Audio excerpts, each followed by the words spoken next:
For those joining us online, I think we're just giving it a couple moments and then we'll get started. How's everybody doing? We got a hybrid version for those of you online, so we do have a room with some people in the audience as well, which we're excited about. This is our first top producer panel back live and in person in a hybrid capacity. We've been doing the past couple all through Zoom, so we're excited to have some interaction with the crowd again, and not just have it in the text box. We'll be going back and forth with the two.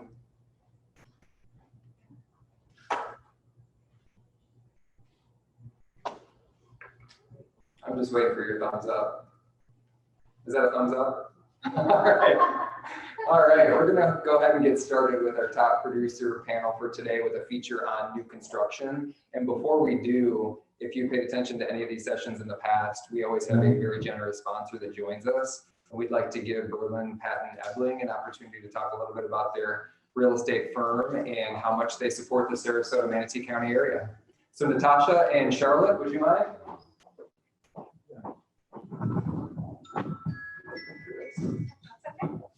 We'll make it work. Hi, everyone. My name is Natasha Sara. I'm one of the attorneys at Berlin, Patton, Ebling. For those of you that we haven't had the pleasure of meeting, we are a full-service real estate law firm with 5 offices in Southwest Florida. So we go from the Tampa St. Pete area all the way down to Venice, Florida. All of our offices work together. So no matter where you are, where your customers are, we can help you. So if you have someone who's relocating from Tampa to Sarasota and they are closing on a property in Sarasota but want to handle everything in Tampa before they load up that moving truck and move down, we can facilitate that for them. Same with any of our offices. If you have people who are flying out of the Tampa airport and need to sign documents in a hurry on their way out, we've done that before as well, and can definitely facilitate that to kind of make those travel plans easier. We have almost 20 attorneys that practice everything from real estate transactions, residential and commercial, as well as the estate planning attorneys, and we do have some litigation attorneys as well. So when things don't go quite the way we wanted them to, despite our best efforts, we got the big guns as backup.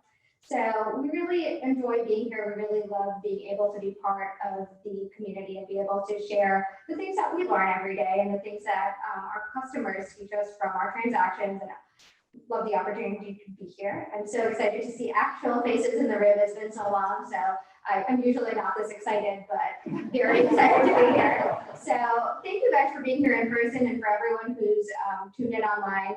I know that it's going to be a really great panel. New construction is always really interesting to me. I work primarily out of our Liquid Ranch office, so I get to see a lot of new construction. And so just in terms of that, our office does work with your buyers should they have questions in the legal realm of things regarding their new construction, should they need an attorney to review something. So that way you're not in a position where you're inadvertently providing legal advice. You don't want that. So if you have people who are wondering, what happens if they don't build a home in the 6 months that they told me it would take? Or is there a chance that they're going to raise the price on me because the cost of materials has gone up? For all of those things that veer into the what happens when something goes wrong and something that you know that they need a real estate attorney for, feel free to call our office. We're always happy to help. We do contract reviews, even if we're not handling the transaction, because I know a lot of times, I don't know what they're doing right now, but builders used to provide incentives to use their in-house title. So you do have the option to have us just review the contract so they can still take advantage of those incentives and make sure that your clients are protected in the best way possible. And I will hand this over to Charlotte so she can talk about the drawing. Oh, she's done. Never mind. So for everyone in here, we're doing a little drawing, and Charlotte will get with the winner with our gift card and our service tumbler. Thank you. It's good to see you all here today. We have our service tumbler with a $25 Panera gift card, and thank you all for having us. It's great to see you in person. Full card here, and it's Nicole. Oh, thank you. Congratulations. Thank you all. Thank you.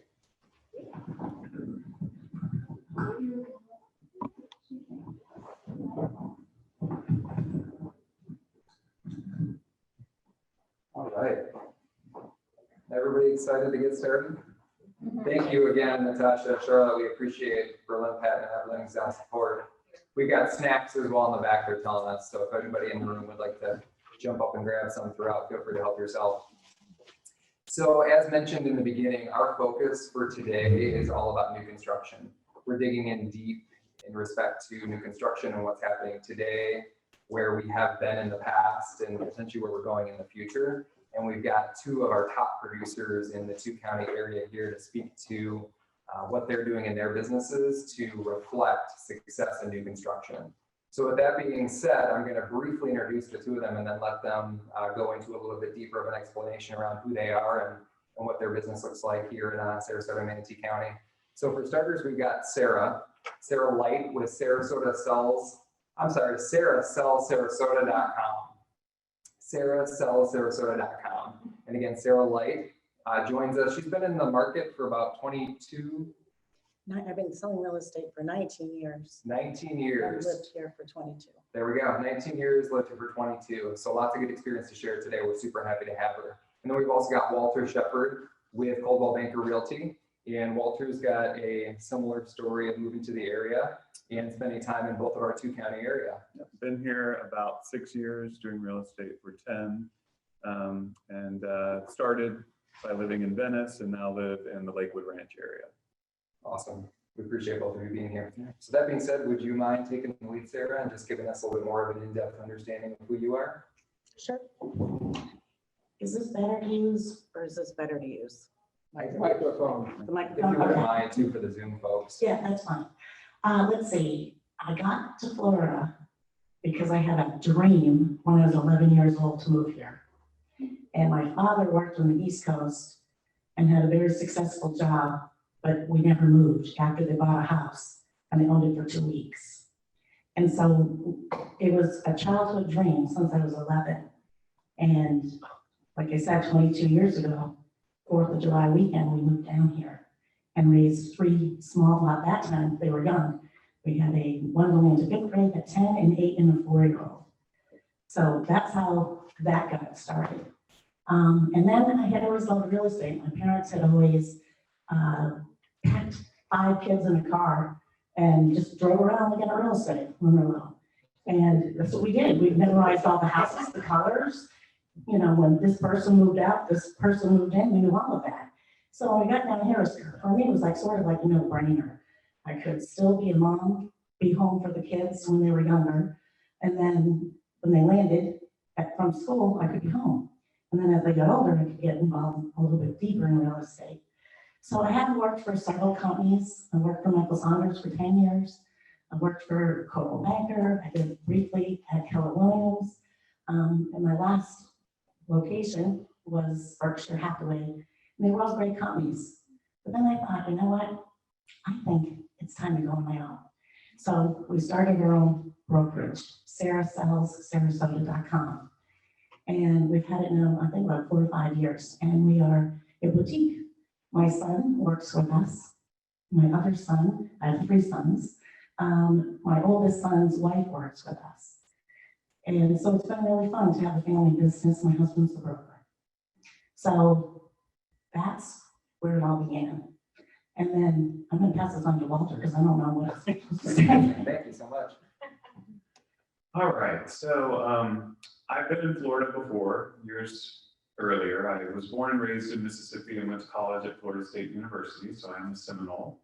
And then moved to New York City, where I lived for 10 years and pursued an acting and music theater career that took me all over the world. I lived in Vegas, Broadway show tours, great life, but living in New York City and walking around in the winter 6 months a year, carrying everything on your back, you start to miss Florida real quick. So I knew I was coming back at some point. And when I was ready to retire, it just made sense to come to Florida. Made a brief stop for a couple of years in Ohio, where I got my real estate license. I worked with Keller Williams up there, but I primarily was doing work as an appraiser's assistant, a certified appraiser's assistant. 3,000 filled hours. I thought that was the direction I was going to go, flipping homes with my significant other, and got my license basically just to buy and sell for us.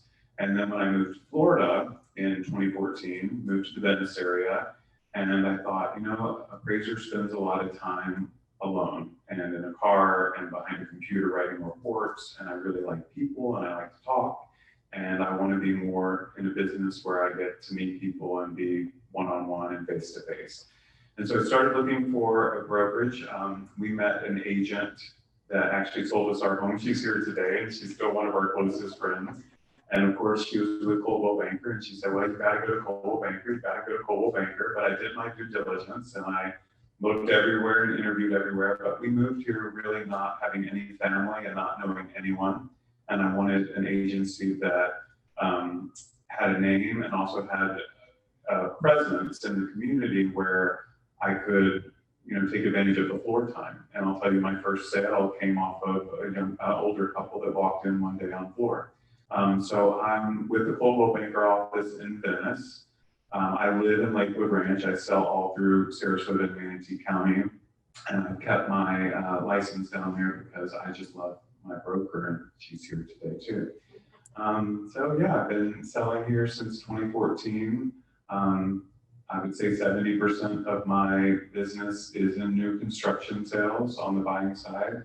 So that's why I was asked here today. That's exactly right. We spend a lot of time taking a look at the pool of real estate agents in the two-county area, and we make a conscious effort to ensure that we're bringing top producers to this conversation so that they've got a lot of good experience to share. And we definitely hit the mark with our two panelists today.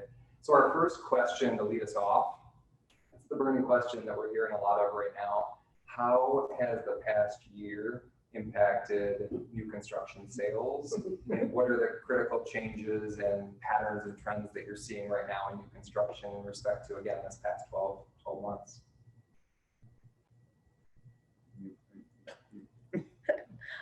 Lucky me. Well, it's pretty simple. The builders don't need the realtors anymore. That's what they think. And they don't realize that they really do need us, because one day this is not going to be this kind of market. And it's not a good thing not to support one another. So what happens is they are asking buyers to register directly on their website, telling them that the realtor is not necessary and that they would have a better chance at getting one of those lucky lots if they work directly with them.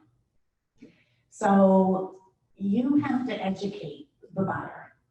You have to explain to them that, unless there's a few things, and this might not be in the exact order, but if they don't work with you, you don't get paid. If you don't register them on the websites, and you have to understand the builders, you have to understand each builder, their website, their product, relationships with those salespeople, because if you don't, you're not going to get anywhere. So you've got to register them on their websites, and then you got to take them to the first appointment and re-register them and figure out which salesperson they're working with, and then stay in touch with them, because they don't really need you. Also, another critical difference I find is that the builders are offering different commissions. Some builders are off, it's public knowledge, am I okay to say what's going on? Maybe just keep it broad. Okay. But absolutely.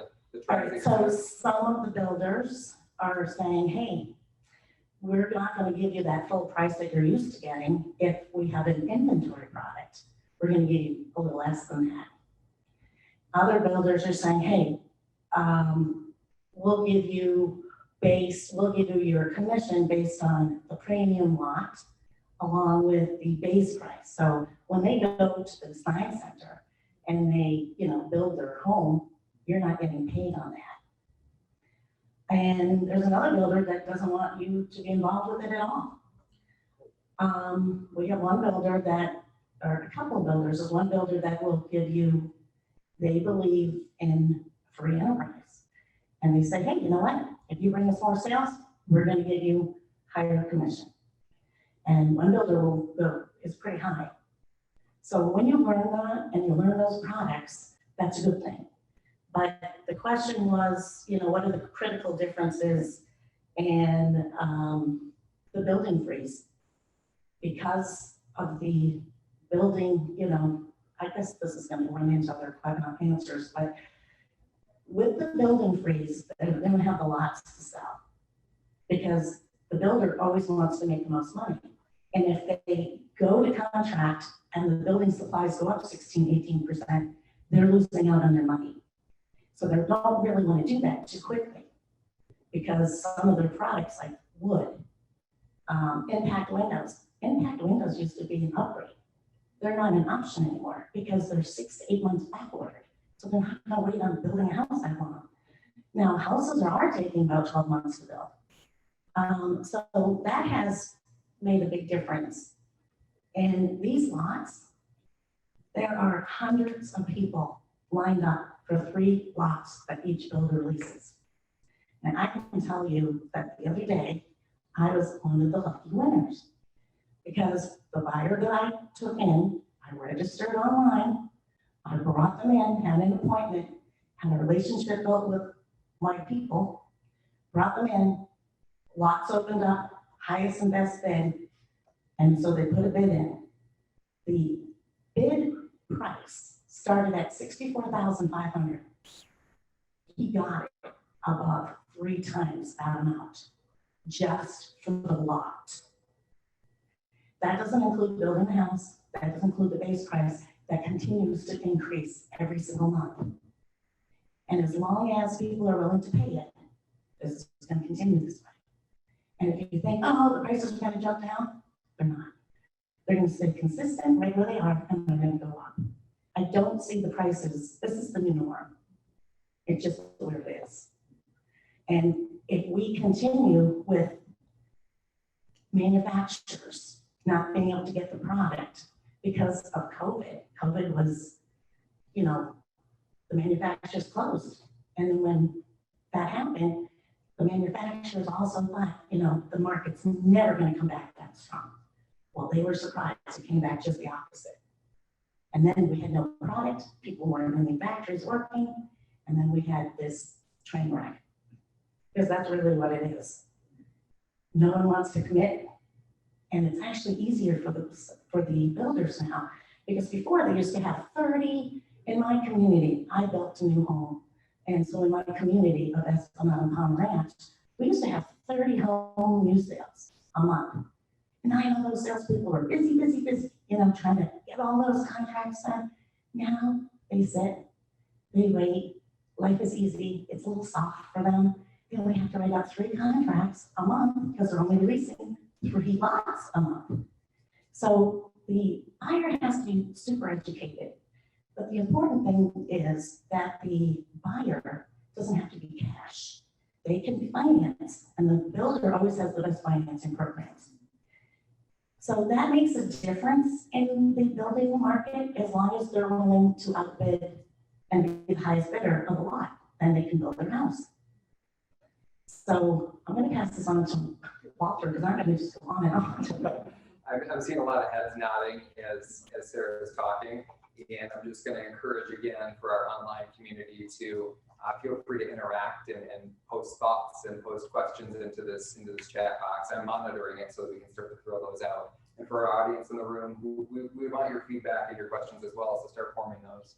Walter, what's your thought on this? Yeah, just to play off a little bit of what she said, in the education department, it's not only about educating your buyer, but it's making sure that you're educated as well. I can tell you, I have an interesting perspective that most of my buyer sales are in new home sales, and my significant other that I sit at dinner with every night works in new home sales. So I hear the flip side of what agents are saying when they come in, and some of the stuff that just, makes my eyes bulge out of my head, that they're not taking the time to educate themselves on what's going on, and therefore their buyer is just lost. And one of the things that kind of comes to mind with that is understanding that this market, we all know, has moved so fast since January. And in the new construction market, what you're seeing close out in the MLS as new sales that we all want to make sure we put in because we get credit for that. It's market share, it establishes comps. I'm always surprised when agents don't upload their new sales into the MLS. But what we're seeing is buyers and even some agents say, well, I'm bringing in these comps to show the builder that they closed on these 3 homes last week, all at 400. Those homes were sold a year ago. They're just getting uploaded into the system. So those are not comps that you can use. They're not comps that an appraiser is really going to look at. He's going to go in and speak to the builder and say, what is under contract and what are your new base prices, your lot premiums? What's the average buyer spending in design? That's another part that I think it's important to know what each individual builder does and what to expect. I don't want to pretend that I know what every builder does and what amount my buyers can expect to spend, but with those key builders that you're going into those neighborhoods time and time again, you should know that, well, with this builder, it's base price and lot premium, and you're probably going to be around 20% in design incentives and structural options added to the base price in order to get a home that you're going to be happy with. And a lot of our buyers are seeing these prices online and coming down here saying, well, I looked at this new construction neighborhood and I can get this 2,200 square foot house that says starting at 426. And it's our job to educate them that's the base price. We haven't even talked about your lot premium, and we don't know yet what structure options you're going to pick and what your cost in design is going to be. And just like the cost of wood and concrete and the windows, also your cost in design has gone up. You can't look at something that you sold 6 months ago and tell your buyer, well, your flooring's probably going to run about this. I mean, it really is walking into it blind, and you've got to prepare them for that. You've got to say, we're not really going to know until we get in there, but you've got to be prepared to go forward with this. And as far as being on the list at a lot of these places, so every builder is doing it different, and you need to know how each builder is doing it right now. Some of them are putting you on a list, and when you're called, they'll tell you, we just opened up these 2 lots, we're now at your name, and you can purchase it. But that buyer has those 2 lots. If they decline, they don't get to wait for the lot they really love 4 rows down. They're out, and they start calling the next person on the list. And when that lot comes up, they're off the list. Other builders, like what Sarah was saying, you're on the list, you get called, but now you're bidding to try to outbid that. Not all of them are doing the bidding process, but a lot of them have gone to that. And a lot of the buyers right now are saying, well, I don't want to get into the bidding process, but yet they'll do it on a resale. So it's important to educate our buyers too. This is really no different than you going out to a resale and it being day one on the market. And if it shows great and it's a nice home, you know it's going to have multiple offers. Why are you willing to do that for a home that's 10 years old that you got to have an inspection on, you have no guarantee or warranty on, where you could just do the same bidding process on something brand new that no one's lived in and have that 1-year builder warranty to back it up. So I'm finding right now that in the new construction, if you can get in and you can get your people under contract, there's really a lot of benefit to it, I think. I'm seeing things in the resale market where people are walking in and waiving home inspections on homes built in the 90s. You're taking on a huge risk. You've got no protection. At least with the builder, if something's not right, you have that 1-year bumper to bumper warranty to get it taken care of. So I think when buyers are spending this amount of money and they're bidding over, sometimes the new construction might be, the better option for them.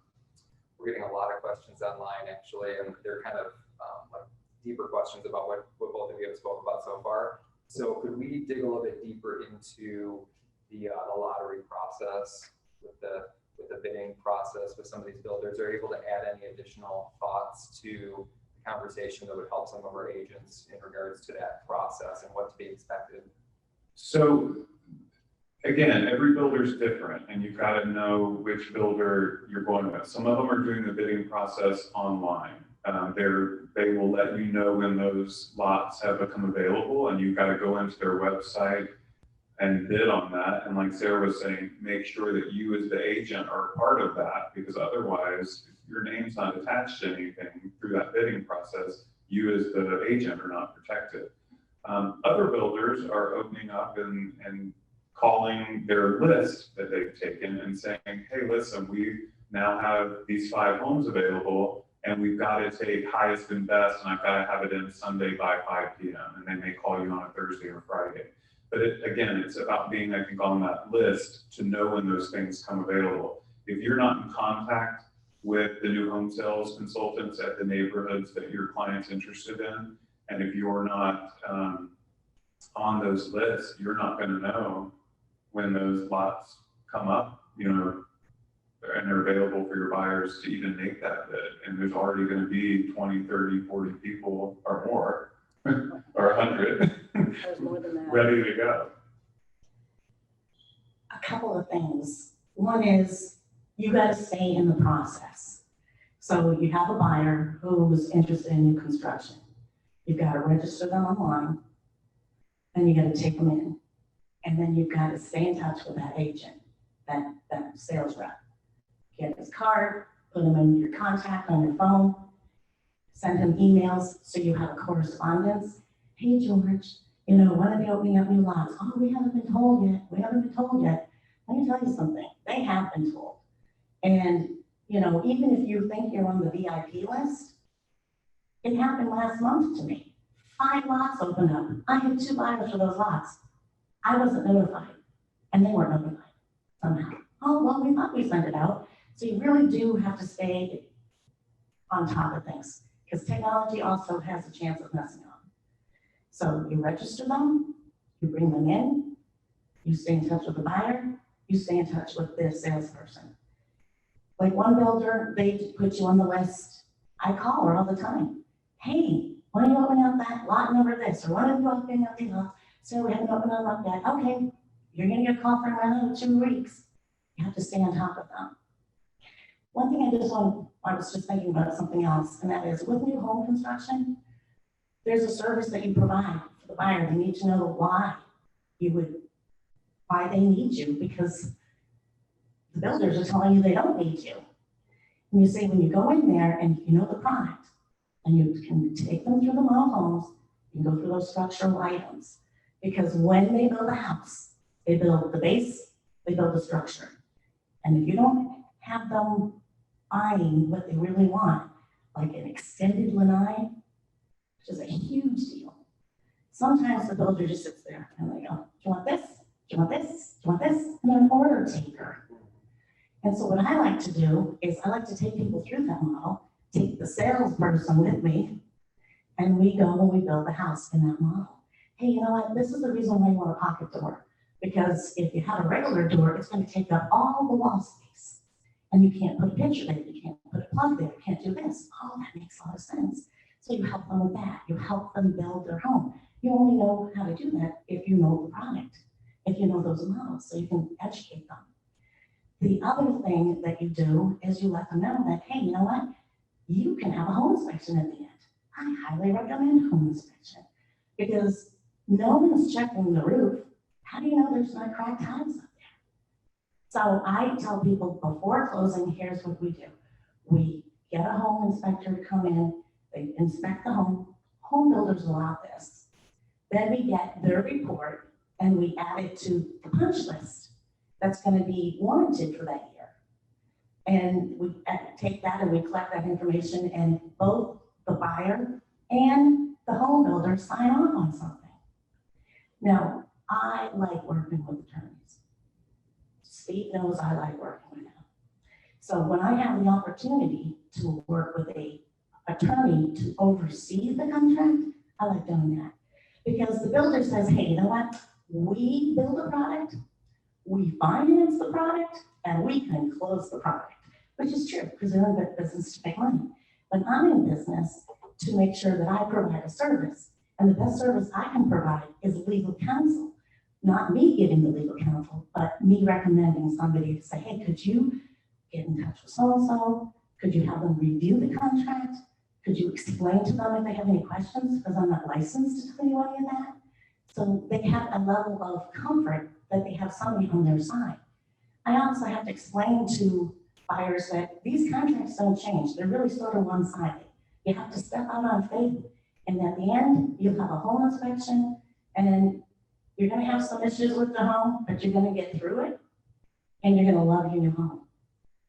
So that's important. Why are so many people going to new construction? Somebody answer that?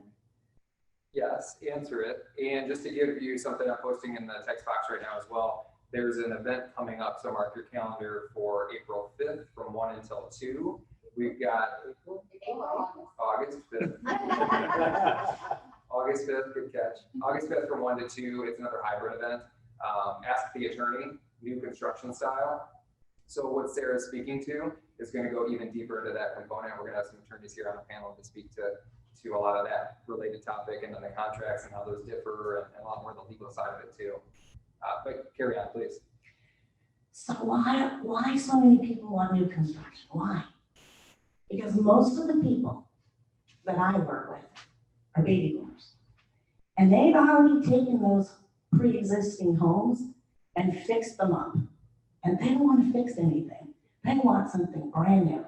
They don't want to have to put a new roof on. They don't want air conditioning issues. They don't want any of that kind of stuff. They don't have to replace anything. They want something new. The other thing is their lifestyle is different. They don't need the obsolete homes in some of these old homes that were built in the early 90s, where you walk in and you got the formal living room and the dining room and all these little separate bedrooms. I mean, my husband used to go around saying, you know what, we don't use this room anymore, we don't use this room anymore. So what they're looking for, the floor plans changed. So those floor plans are obsolete. So people want something that gives them entertaining space where they can cook with gas and they have areas that they can sit and talk with people. They don't need those little rooms anymore because their lifestyle is so different. And that makes a difference. Now, you can't just do all new construction because as Walter and I know, those wait lists can be long. So you still have to have a balance. You have to have a balance where you can teach, where you can show when it's available, pre-existing. So you gotta find out what their whole wish list is. And you say, hey, you know what? Let's do both. We're gonna get on this list, but what if something came up or I heard about something? We don't wanna shortchange ourselves. So I think that's important as well. Absolutely. Walter, what are your thoughts? What's going through your mind right now? Well, I'm going back to, I know the question that you asked, I'm sorry, the question you asked before. I'm trying to look here. We've taken a couple different routes. Let me prompt you on a couple questions. Yeah. That I meant here. So we covered this one. Can we go into a direction with the difference between the in-state, in-town versus the out-of-state, out-of-town buyer, and maybe some thoughts and strategies around how you're helping to get them into new construction and the limitations that may exist? Sure, yeah. So I think the most important thing when working with an out-of-town buyer, which we're all doing, we're Florida, so we have people that are moving here to retire. A lot of times they've been down, visited the area, didn't find what they wanted, now they're back north. In the resale market, you can be sending them things on the MLS. If they see something, they can write a deal sight unseen, they're happy to do that. In the new construction market, it's a little trickier because, again, they want you to bring your clients in that first time. If you didn't make it into that development with them while they're here and now they're out of state, but they said, oh, I found, Esplanade in Palmer Ranch or, Lake House Cove at Waterside that online and I'm really interested. We didn't get to see that while I was there. That's when your relationships in those neighborhoods really come into play. To be able to go in and say, oh, hey, we've done 6 deals together. I've had clients that are really interested on lot 30 or 29 when it comes up, or just to get on the wait list for anything when it comes up. They really want to be in here. Can I give you their information? This is talking to the new home sales consultant. Can I give you their information, or can we do a group Zoom chat or a quick call with them in order for you to introduce yourself and us to get them on the list? I've had several new home sales consultants that are open to that and willing to do that.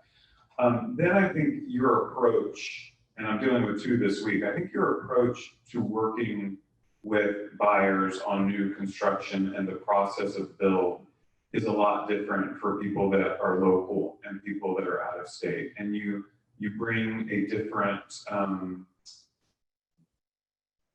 I guess a different value in your job as their agent, depending on where they're located. So from someone that's out of state, remember that the new home sales consultant, you brought them in that first time, we've gone under contract, they've gone back north to Michigan or wherever, and now they've started to build the home. That new home sales consultant is dealing with 100 other things, new clients, they've already got them under contract. They're not really thinking about them until they get to a point that maybe the house is buttoned up enough, they can start sending a photo or start talking to them again. We're 60 days out from closing.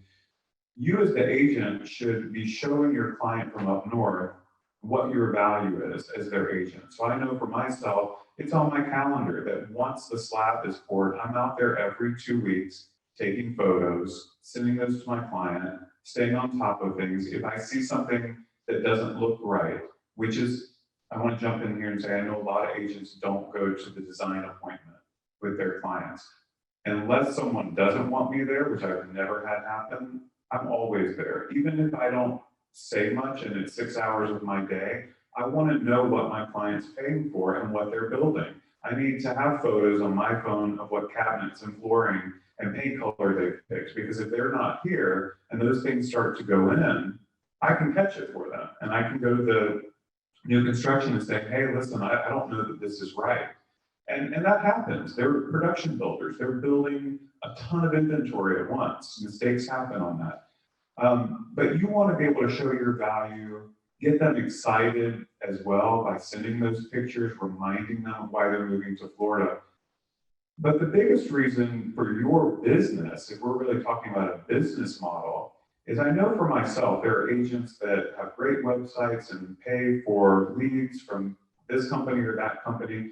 I primarily work off of referrals. And I know that when I sell someone moving from another state to Florida, I'm probably going to have 2 or 3 at minimum sales out of that one transaction, because those people are going to close and move into that neighborhood, and friends are going to come visit, or family's going to come visit, they're going to fall in love, and they're going to want to purchase in there too.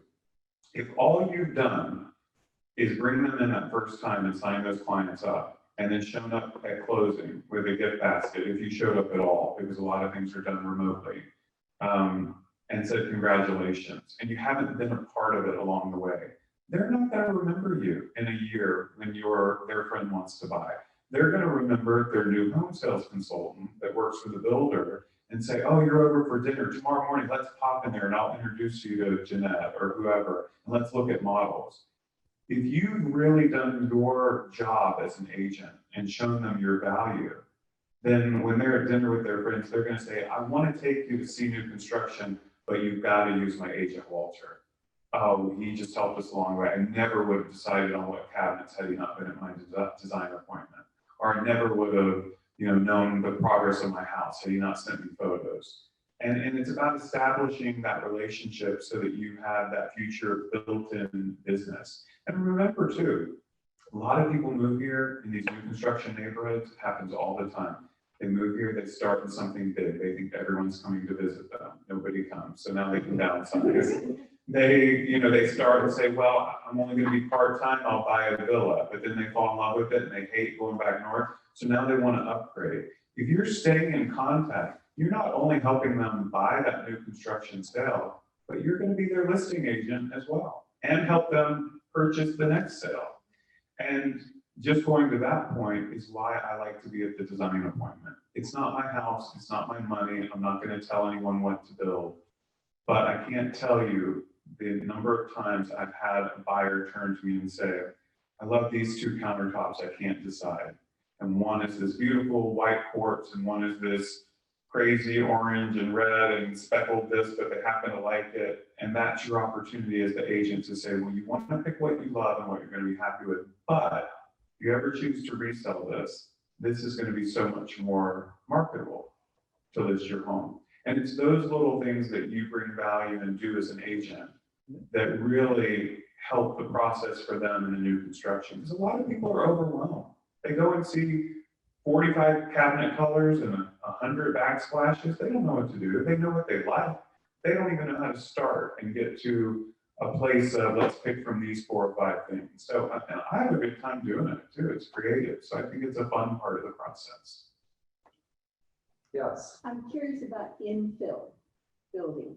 There's a fair amount of that. I live in a part of the city, and there's a lot of it going on. Are either of you,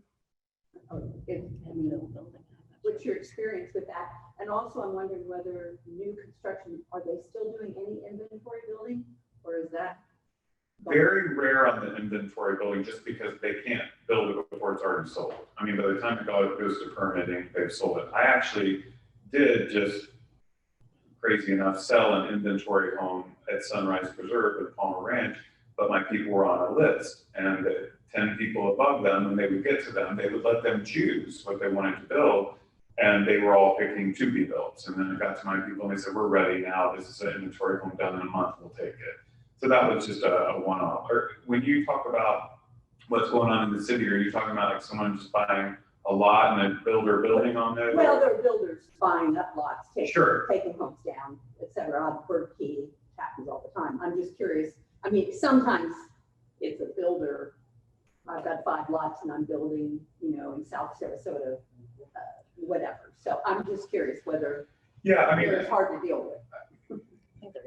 I think they're easier, yeah. What Sarah just said, I don't want to, I'm trying not to mention builder names, just to be careful on that. But there are a few builders that you'll see kind of as you are west of Trail that are the ones buying up all the lots, and then you see the same sign going up. So with that, even though it's not a planned unit development, like primarily what we're talking about, they still have that same broker, builder, design center type model for the most part.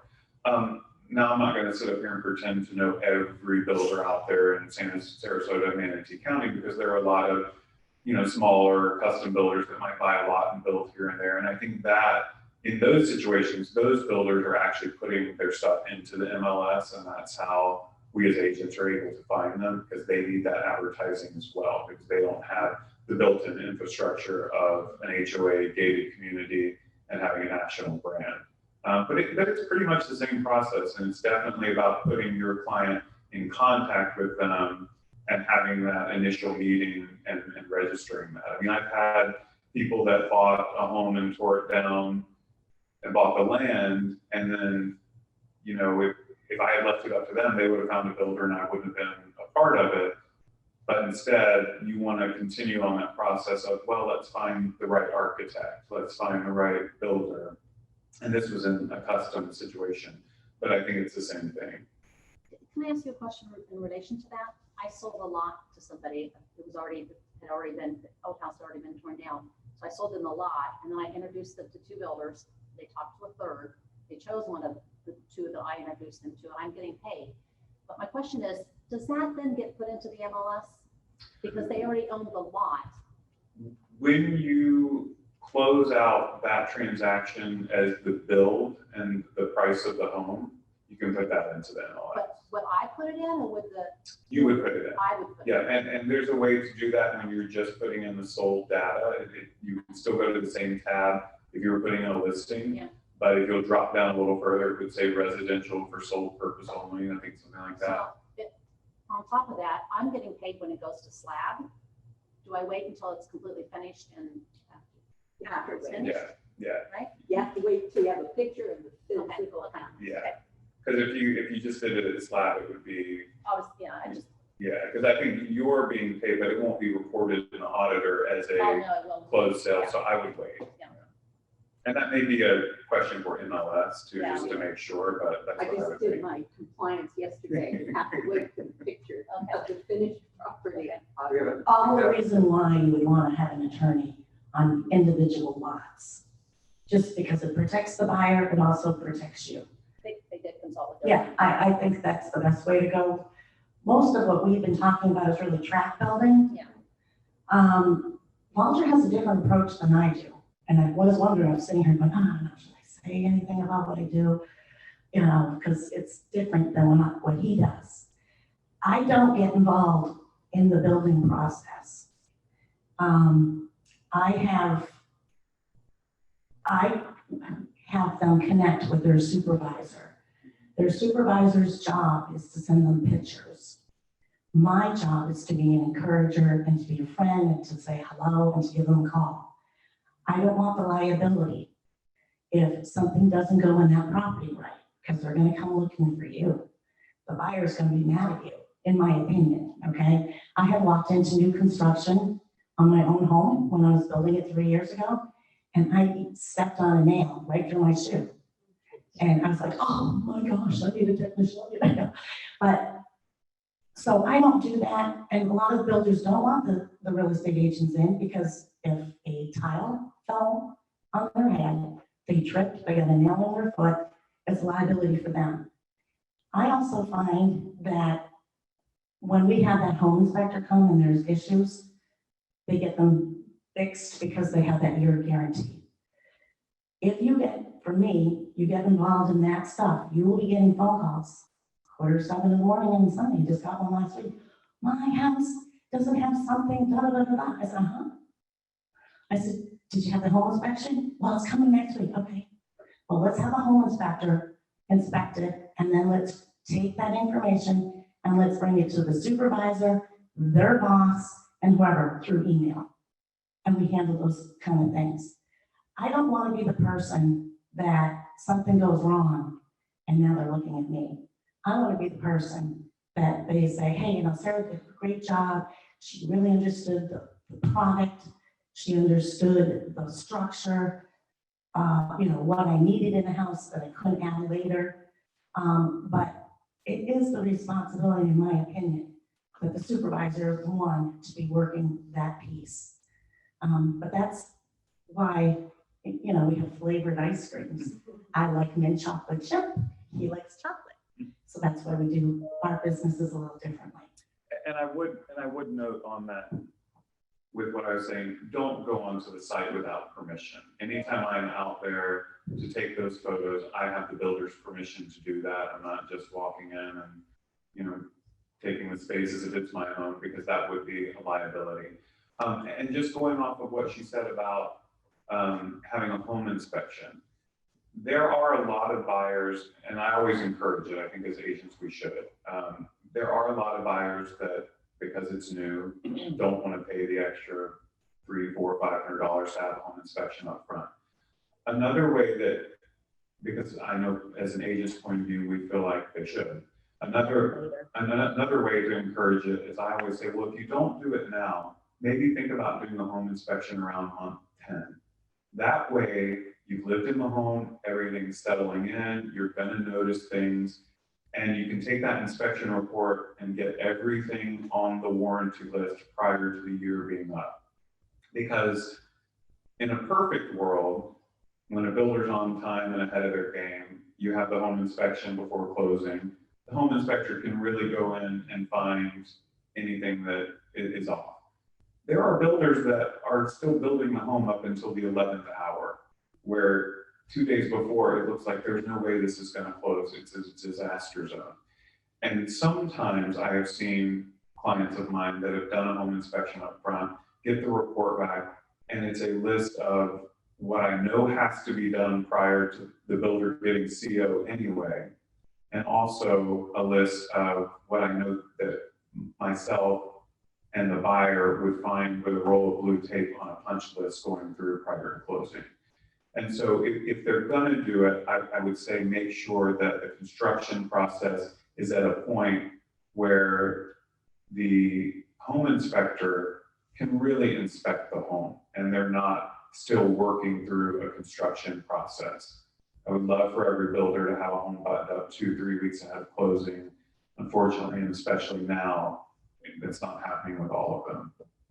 Somewhat related to a question, have either of you experienced any type of changes midway through contract with respect to the pandemic, and what type of changes might that have been? Basically, just production delays. You got labor shortages.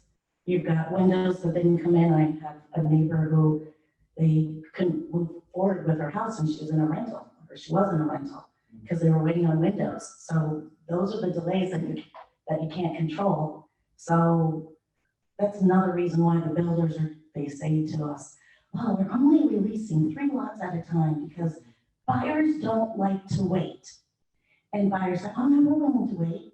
But when you sign them up and if they're under a contract, they're like, when is my house going to get built? I thought it was going to get built in 9 months.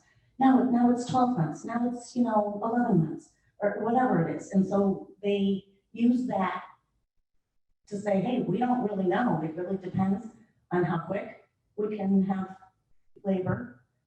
we're in the rainy season now, so can we put a roof on when it's raining? Maybe not. And then the production and manufacture, when the products arrive.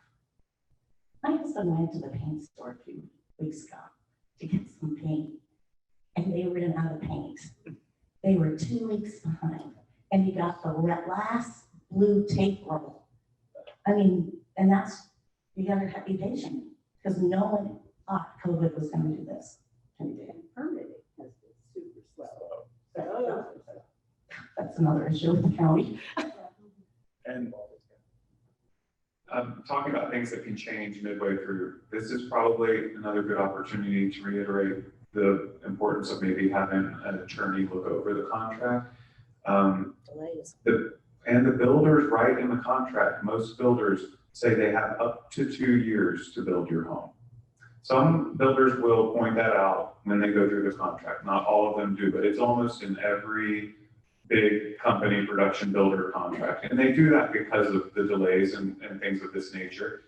It doesn't mean they're going to take 2 years. I've never had that happen on any new construction, but it gives them cover that if they tell a buyer upfront at 6 months and it takes a year, all they have to say is, I'm sorry, because it's in the contract.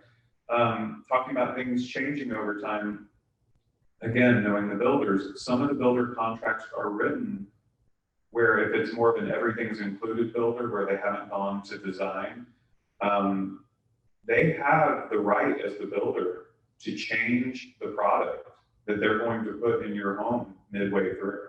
It's in their contract. So let's say the model you saw had this tile and you were told the house is everything's included, it's all going to be built like this, but the dialogue changes or the builder just says, we've moved to a different manufacturer, different company, they can put in a similar and of the same level and caliber tile. Doesn't have to be that exact one, depending on which builder you're working with. So you just want to know those things, but that's all in their contract, and everything that's written in those contracts is written to protect the builder, not the buyer. Question? So you have your attorney look over the builder's contract, which is one-sided for the builder. Do you find many builders willing to change their contract because your attorney said? Builder won't change anything. I mean, the builder contract, that would be like, you know, a buyer or seller looking at our standard FAR bar and saying, I don't like section 10, I'll sign this contract if you take that out. We're not going to do that. The builders aren't going to change anything. It's more of, then what's the purpose of having an attorney? making sure that the buyer understands what they're signing, that it's brought to their attention. Most of the builder contracts are 50+ pages. And they're really only going over with you your price, your estimated closing date, here's your deposit. You know, they may go over a pool addendum for safety in Florida and a couple other pages that they think are key. There's a lot of stuff in there and they're not reading it. And most buyers aren't reading it. They're clicking through real quick. So that may be worth it for a buyer who doesn't understand what they're signing and wouldn't understand it even if they read everything, to then go to an attorney and say, I want this house, but before I do, I worked my whole life to save this $500,000 to buy this home. And I want to make sure that I'm protected. And that's the attorney's job to go through so that they just know what they're getting into. Doesn't mean that anything can be changed, but the buyer has the decision to then maybe not go forward with it and you know, go on to something else if they're not happy. But I mean, I think it's a good idea just so that they understand. Just to piggyback off of that really quickly, the question that comes in as a subset of that. So fans of getting attorneys involved and taking a look at these contracts, are the two of you involved in that process and in that discussion as they're reviewing those, or no?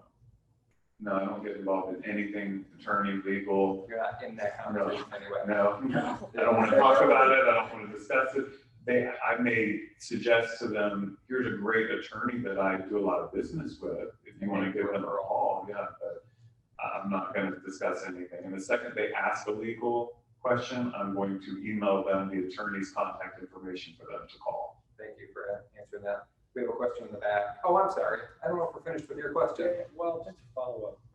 Sarah, do you find that true also? When we have a farm bar contract on a house, written addenda and items in section 20 supersede the contract, the bar contract itself.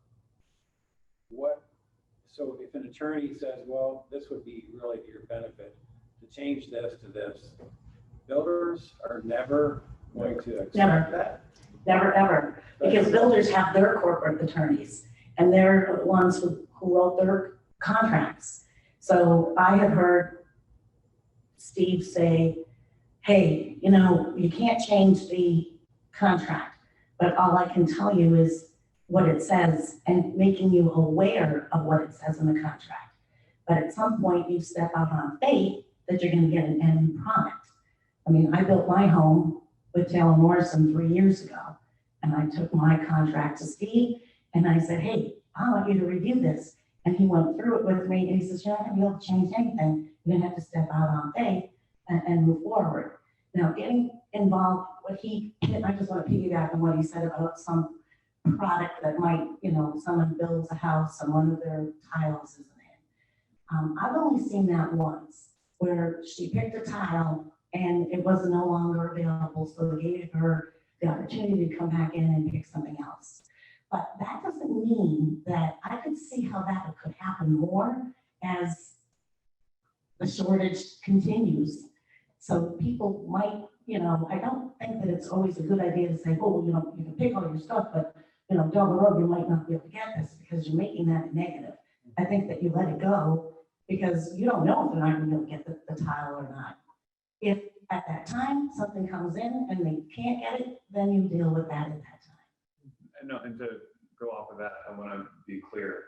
I was not speaking about a builder that takes you to a design center where you as the buyer pick out what is going in your home. I built a home, I picked out a stone for the front. The company just discontinued it before they could order it. They came back to me and they said, you can pick any stone you want. We're so sorry. It was not an issue. What I'm talking more about is there are a few builders in our area that are considered everything's included builders. That there is no design center, there are no options. What you see is what you get. Those builders have written into their contract that at any point they can choose to change the product. They could go from chrome faucets that were in their model to now doing all brushed nickel. You don't really have a fight for it because they have put it into their contract. It's an everything's included builder that does that, not when you, the buyer, have paid for design options. Of course, you're going to get what you pick. And if something's discontinued or they can't get it because of production, they're going to come to you and give you the option for that. I think we have time for one more question. We're at the very end and you've been waiting so patiently. Well, my question was, there's one builder in particular that says that your deposit is no longer refundable. Like if you default on your contract, you lose your deposit. Are all builders, or do we know the majority of these builders are doing? All this builders. now? Okay. Yeah. It's sort of like Right, so if you don't build it in 2 years and you decide, okay, well, I'm gonna go somewhere else and I bought something else, so you just basically lose your $78,000 Right. your deposit. Okay. Yeah. That was my question. Unfortunately. Is that across the board? Yeah. I mean, that's kind of scary. Yeah, and most of the builders, your buyers should be aware that most builders don't write, well, I don't want to say most, I would say it's probably 50-50. A lot of builders do not write financing contingencies. You can get financing, they have a financing department, but their contracts are written as cash. I know when I bought my home, we were getting financing, but the contract was written as cash. So it's important for the buyer to know that going in, if there's any, weariness on, am I really eligible for financing? Make sure that they've talked to a lender and they're pre-approved before, even if they end up using the builder's lender, just so that they know what kind of risk they're taking. There are other builders that will do financing, but the financing is the first 30 days, even though it's 8 months to build the home. The contingency is only in place the first 30 days. A lot of buyers think, well, it takes 8 months to build a home. I've got my financing contingency until we close. They don't. We've reached time. This is absolutely flown by. So I would like to thank Sara and Walter for joining us today. Let's show them a sign of appreciation. There is clearly a lot of passion and interest around this topic. There's no doubt. So I'm just going to throw this out there one more time that on August 5th, from 1 until 2 o'clock, there's another hybrid version panel presentation, Ask the Attorney, and it's specifically focused on new construction. So you'll see the same exact format, whether you choose to join in person or online. And then 2 other events that are coming up that you may be interested in. Next week on Thursday, July 1st at 10 a.m., they're doing a hurricane preparedness presentation and conversation here, and that's also a hybrid version with another top producer panel on August 12th, and that is the sellers edition. So working with sellers at a high level, both on the new construction and the resale side, and that's from 1 until 2. So I rattled off a lot for you, and I don't expect for you to remember that. You need to jump on the resale website and take a look at the calendar. The amount of events that are being hosted like this, live and in person and online, so much value being offered with incredible experts like Sara and Walter on a very regular basis. So shame on us if we're not tapping into that resource, because there's a lot of really great, like I said, experts out there that are willing to lend their advice and help us become better in our businesses. So thank you again, Sara and Walter, for joining us. Thank you for everybody in the room and all of you online. We're glad you were able to join us. Have a great day, everybody.